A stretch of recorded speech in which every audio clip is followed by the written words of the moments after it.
कल्पना कीजिए, एक ऐसा युग आ चुका है जहां दुनिया अंधकार से भर चुकी है। धर्म, सत्य और न्याय का कोई अस्तित्व नहीं है। हर तरफ अधर्म का साम्राज्य फैला हुआ है। नेताओं के चेहरों पर धोखे और भ्रष्टाचार के निशान हैं और निर्दोष जनता अपनी ही धरती पर डर और दहशत में जी रही है। समाज में अराजकता ने हर सीमा को पार कर लिया है। लोग हर सुबह यह सोचते हैं कि क्या आज उनका जीवन बचा रहेगा। अच्छाई का कोई निशान नहीं बचा है। क्या ऐसे समय में कोई शक्तिशाली शक्ति सामने आएगी जो इस विनाशकारी चक्र को तोड़ सके? क्या कोई उद्धारकर्ता आएगा जो इस धरती को फिर से शांति और धर्म से भर दे? हिंदू धर्म के अनुसार एक शक्ति है, भगवान विष्णु का अंतिम अवतार कल्कि। कल्कि अवतार की भविष्यवाणी प्राचीन हिंदू ग्रंथों में भी की गई है, जो एक दिन इस संसार के अंधकार को दूर करने और एक नए युग की शुरुआत करने के लिए अवतरित होंगे। विष्णु पुराण, भगवत पुराण और कल्कि पुराण जैसे प्राचीन ग्रंथों में वर्णित है कि जब कलयुग अपने चरम पर होगा तब भगवान विष्णु स्वयं कल के रूप में अवतरित होंगे। उस समय समाज में इतना पतन होगा कि राजा चोर बन जाएंगे, ब्राह्मण ज्ञान छोड़ देंगे और संपूर्ण मानवता अधर्म की ओर झुक जाएगी। यह युग घोर अंधकार में डूबा होगा और लोग धर्म और सत्य के मार्ग को ही भूल जाएंगे। जब समाज में हर जगह बुराई फैली होगी और सत्य का अस्तित्व खतरे में होगा, तब भगवान विष्णु का यह अवतार कलयुग का अंत करेगा और धर्म की पुनः स्थापना करेगा। हालांकि कल्कि अवतार यह महान कार्य अकेले नहीं करेंगे। उनका साथ देने के लिए 7 चिरंजीवी भी साथ होंगे, जो अपनी शक्ति, ज्ञान और अनुभव से कल्कि अवतार को मार्गदर्शन देंगे। अश्वत्थामा महाभारत के युद्ध में भाग लेने वाला और अमर योद्धा कल्कि अवतार की युद्ध रणनीतियों में महत्वपूर्ण भूमिका निभाएंगे। वहीं वेदव्यास, जिनकी ज्ञान और धर्म की समझ असीमित है, कल्कि अवतार को सही मार्गदर्शन देंगे ताकि वे अपने कार्य में सच्चाई और धर्म का पालन कर सकें। परशुराम, विष्णु के 6ठे अवतार, कल्कि अवतार को युद्ध कला में प्रशिक्षित करेंगे और उन्हें आवश्यक शक्ति प्रदान करेंगे। हनुमान, भगवान राम के अडिग भक्त, कल्कि अवतार की मदद करेंगे अपनी अद्भुत शक्ति और भक्ति से और उसे कठिनतम परिस्थितियों में भी विजय प्राप्त करने के लिए प्रेरित करते रहेंगे। इसके अलावा कृपाचार्य, महाभारत की महान शिक्षक और युद्ध विशेषज्ञ, कल्कि अवतार को सैन्य रणनीतियों में मदद करेंगे ताकि उसकी सेना और नेतृत्व मजबूत हो। बलि, राक्षसों के राजा, कल्कि अवतार को अधर्मी शक्तियों से निपटने और युद्ध में विजय प्राप्त करने के लिए सहायता करेंगे। अंत में विभीषण, रावण के धर्मनिष्ठ भाई, कल्कि अवतार को राजनीतिक और युद्ध संबंधी रणनीतियों में मार्गदर्शन देंगे। इन 7 चिरंजीवियों के साथ कल्कि अवतार को न केवल युद्ध में बल्कि धर्म की पुनर्स्थापना के हर कदम पर सटीक मार्गदर्शन और शक्ति मिलेगी, जो उसे अधर्म से लड़ने और धर्म की स्थापना करने में सक्षम बनाएंगे। कल्कि का जन्म शंभल नामक दिव्य गांव में होगा, जो एक पवित्र और शांति का प्रतीक स्थान होगा, जहां से धर्म का पुनर्निर्माण होगा। यह स्थान पुनः शुद्धता और जागरूकता का केंद्र बनेगा। कल्कि का जन्म महान ब्राह्मण विष्णुयश और उनकी पुण्य आत्मा पत्नी सुमति के घर होगा। विष्णुयश एक श्रेष्ठ ब्राह्मण होंगे, जिनका जीवन भगवान विष्णु के प्रति निष्ठा और भक्ति से भरा होगा। सुमति भी एक पवित्र आत्मा मानी जाएंगी, जो भगवान विष्णु का अवतार होगा। मानवता के उद्धार के लिए दिव्य उद्देश्य लेकर जन्मेगा। कल्कि का बचपन विशेष रूप से आध्यात्मिक और दिव्य गुणों से परिपूर्ण होगा। वे बचपन से ही वेदों, शास्त्रों और धर्म का गहन अध्ययन करेंगे। उन्हें बचपन में ही ब्रह्म तेज और शौर्य का आभास हो जाएगा। उनका जीवन एक आदर्श उदाहरण होगा, जिसमें वे हर पहलू में संतुलन और मर्यादा का पालन करेंगे। पारंपरिक शिक्षा के साथ साथ वे युद्ध कला और शस्त्र विद्या में भी दक्ष होंगे। महर्षि परशुराम उन्हें शस्त्र विद्या की शिक्षा देंगे, जो उन्हें युद्ध के प्रत्येक पहलू से परिचित कराएगी। परशुराम से प्राप्त यह शिक्षा उन्हें भविष्य में अपने शत्रुओं के खिलाफ लड़ने के लिए सक्षम बनाएगी। महर्षि परशुराम, जो भगवान विष्णु के 6ठे अवतार हैं, कल्कि के गुरु होंगे।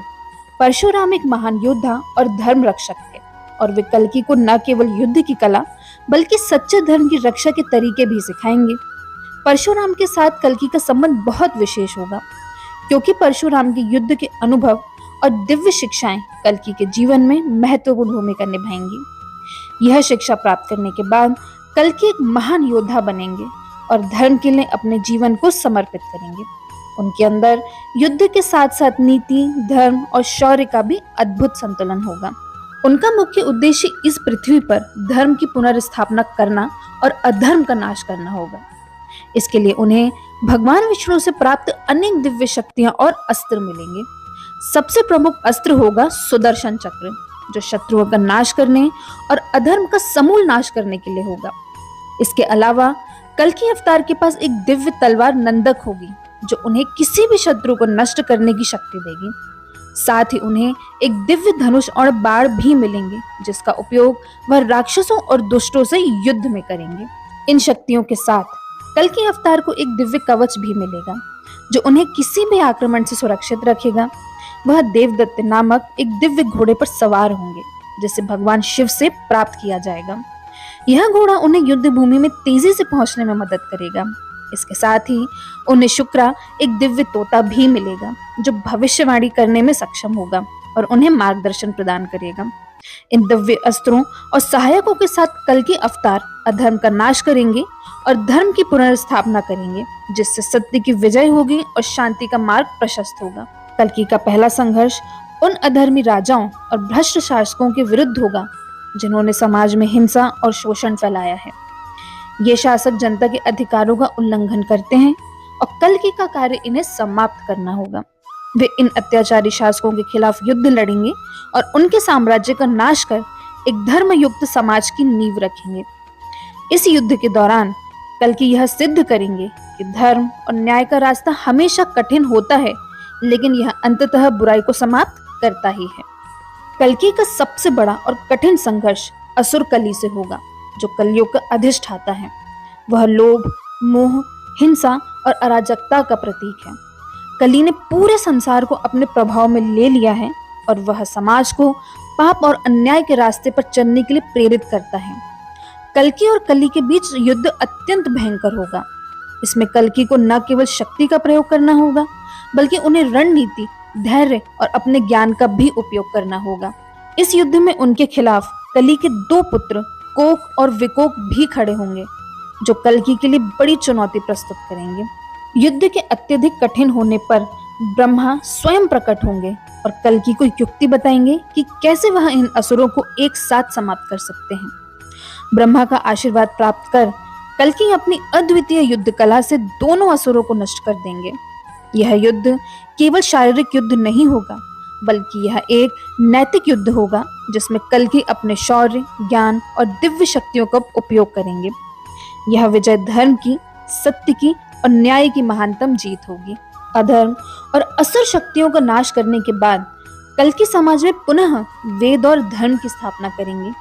वे एक आदर्श शासन प्रणाली लागू करेंगे, जिसमें सत्य, दया, संयम और तप को महत्व दिया जाएगा। इस प्रणाली में हर व्यक्ति को धर्म का पालन करने के लिए प्रेरित किया जाएगा और समाज में शांति, सद्भाव और सत्य का प्रचार होगा। कल्कि द्वारा स्थापित धर्मशास्त्र समाज को एक नए दृष्टिकोण से देखेगा, जहां न्याय और सत्य की परिभाषाएं ही बदल जाएंगी। कल्कि का अवतरण केवल कलयुग का अंत नहीं होगा, बल्कि यह सतयुग का प्रारंभ भी होगा। सतयुग वह युग है जहां सत्य, न्याय, प्रेम और शांति का सर्वोच्च स्थान होगा। कल्कि सतयुग की नींव रखेंगे, जहां मानवता अपने शुद्धतम स्वरूप में जीती है। सतयुग में लोगों के भीतर सच्चाई और धर्म का पालन होगा और समाज में कोई भेदभाव नहीं होगा। यह युग कल्कि की दिव्य शक्ति और मार्गदर्शन से स्थापित होगा। कुछ ग्रंथों में कल्कि के विवाह का भी उल्लेख आता है। पद्मावती, जो लक्ष्मी का अवतार मानी जाती हैं, से उनका विवाह होगा। उनके दो पुत्र भी होंगे, जिनके नाम होंगे जय और विजय। ये दोनों कल्कि की धर्म परंपरा को आगे बढ़ाएंगे। इनके बाद सतयुग के शासक होंगे और कल्कि के उत्तराधिकारी सत्य और धर्म की धारा को संरक्षित करेंगे। अगर आपको यह वीडियो पसंद आया हो तो हमारे चैनल को सब्सक्राइब करना न भूलें। हम और भी प्रेरणादायक जीवन कथाएं और ऐतिहासिक व्यक्तित्व लेकर आएंगे। यदि आपको कुछ और जानकारी चाहिए या आप किसी और व्यक्ति की जीवनी पर वीडियो चाहते हैं तो हमें कमेंट सेक्शन में जरूर बताएं। धन्यवाद।